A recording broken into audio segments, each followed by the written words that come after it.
आज ये ना खाली प्लीज, अरे ये ना काशी में एक भारत श्रेष्ठ भारत के तहत माइक बंद करा, माइक नीचे करो प्लीज, फेस दिखा दो, माइक नीचे। काशी में वाइट चालू झाली।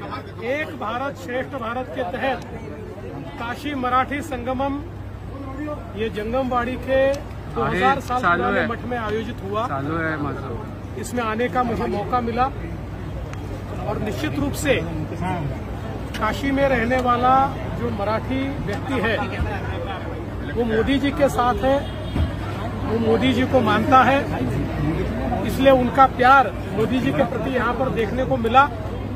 और मुझे लगता है कि काशी का और महाराष्ट्र का जो रिश्ता है वो रिश्ता फिर एक बार हम लोगों ने समृद्ध करने का प्रयास किया है और मुझे लगता है कि ये मेरा सौभाग्य है कि इस कार्यक्रम में यहाँ मैं आ पाया। सर, आज तुम्ही देशाच्या एका नेत्यासाठी कार्यकर्ता म्हणून तुम्ही मैदानात आलेला आहात, काय नेमकं जर राज्य देशात सगळ्यांनी प्रचार केला त्याच्यासाठी तुम्ही आला आहात? म्हणजे मला अतिशय आनंद आहे की एक भारत श्रेष्ठ भारत याच्या अंतर्गत काशी मराठी संगमम याकरता 2000 वर्षाचा इतिहास असलेल्या या जंगमवाडी मठामध्ये मी या ठिकाणी आलो। मी पहिलेही सांगितलं की आम्ही प्रचार करण्याकरता आलेलो नाही, इथे प्रचाराची आवश्यकता नाही, लोकांच्या मनामनामध्ये मोदीजीच आहेत, पण इथल्या मराठी माणसाचा मोदीजींच्या प्रति जो स्नेहभाव पाहायला मिळाला, जे प्रेम पाहायला मिळालं ते खरोखर अद्भुत आहे। आणि मला विश्वास आहे इथे काही मतं मागण्याची आवश्यकता नाहीये, लोकांनी ठरवलेलंच आहे। लोकांचा आशीर्वाद मागण्याकरता आणि त्यांचं प्रेम पाहण्याकरता आम्ही या ठिकाणी आलो आणि ते प्रेम खरोखर पाहायला मिळतंय। इथल्या मराठी मंडळींनी आपला महाराष्ट्र धर्म जपलेला आहे आणि त्याचसोबत काशीला देखील समृद्ध केलेलं। सर, जितेंद्र आव्हाड यांच्याबद्दलचा वाद जो आहे तो दिसतोय। खरं तर काल परवापर्यंत संविधान बदलाची भाषा करणाऱ्या सगळ्याच विरोधकांची या सगळ्या गोंधळामुळे काय नेमकी प्रतिक्रिया असणार तुमची? खरं म्हणजे रोज एक खोटं बोलायचं आणि त्याचा नरेटिव्ह तयार करण्याचा प्रयत्न करायचा, हा प्रयत्न इंडिया आघाडीचे नेते आणि जितेंद्र आव्हाड करतायत। कुठल्याही अभ्यासक्रमामध्ये कुठेही मनुस्मृतीचा कुठलाही श्लोक घेण्याचा विचार देखील महाराष्ट्र सरकारमध्ये कोणी ठेवलेला नाही, तो कधीही आलेला नाही, त्या संदर्भात कुठलीही चर्चा नाही। हेच शोधून काढतात, हेच नरेटिव्ह तयार करतात, हेच त्याच्या विरुद्ध आंदोलन करतात। पण जेव्हा माणूस खोटं आंदोलन करतो त्यावेळी तो कशा गोष्टी करतो हे आपण बघितलं।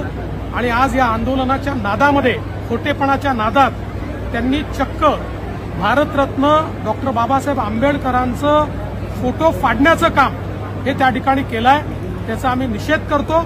आणि ज्या प्रकारे भारतरत्न डॉक्टर बाबासाहेब आंबेडकरांचा अपमान त्यांनी केलेला आहे हे महाराष्ट्र सहन करणार नाही आणि या खोट्या लोकांचं खोटेपणा आम्ही उघडा पाडू। सर, पुणे अपघात प्रकरणी सर एक मोठा अपडेट समोर येते, कारवाईचा धडाका सुरूच आहे। काही डीनवर देखील सक्तीच्या रजेवर पाठवण्यात आले, जी समिती नेमली होती त्यांनी ही कारवाई केली, काय नेमकी याबद्दलची? सर, पुण्याच्या संदर्भात योग्य प्रकारची कारवाई चाललेली आहे। काही लोक याचं राजकीयकरण करण्याचा प्रयत्न करतायत, ते कोणाच्या इशाऱ्यावर करतायत हेही हळूहळू समोर येत आहे। पुण्याच्या प्रकरणामध्ये प्रकरण एकीकडे आहे, पण या प्रकरणाच्या खांद्यावर बंदूक ठेवून काही लोक कोणावर तरी निशाणा मारण्याचा प्रयत्न करतायत, त्यांचा राजकीय डावही हळूहळू उघडकीस येतो आहे। पुण्याच्या प्रकरणात कोणालाही सोडणार नाही, पहिल्या दिवशी सांगितलं होतं, सोडणार नाही म्हणजे नाही। सर, हिंदी सर, पुणे के बारे में जिस तरीके से हर रोज कार्रवाई की अपडेट जो सामने आ रही है, आज भी बड़ी कार्रवाई है उसमें। देखिए, पूना में जो घटना घटी है उसके बाद मैंने तुरंत जाकर वहां बैठक की थी और उस समय मैंने कहा था हम किसी को छोड़ेंगे नहीं और लगातार इसके तहत तक हम जा रहे हैं। हर व्यक्ति का नकाब उतारने का काम यहाँ पर हो रहा है, जो थोड़ा भी लिप्त है, थोड़ा भी संलग्नित है, ऐसे सभी को हम लोग उनके ऊपर कार्रवाई कर रहे हैं, किसी को हम छोड़ेंगे नहीं।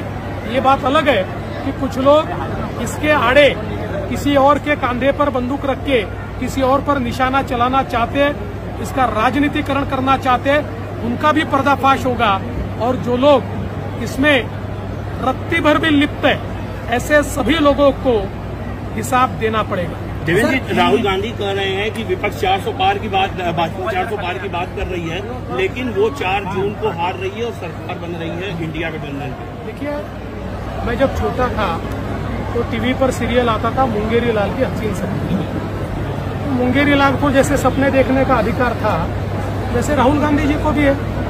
4 तारीख तक वो सपने देख सकते हैं। अपने सपनों में वो भारत के क्या, विश्व के भी प्रधानमंत्री बन सकते हैं, अमेरिका के राष्ट्रपति बन सकते हैं।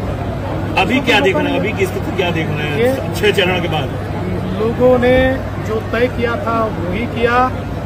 लोग गंगा पुत्र मोदी जी के साथ चल पड़े। लोगों ने गंगा पुत्र मोदी जी को आशीर्वाद दे दिया। ओके।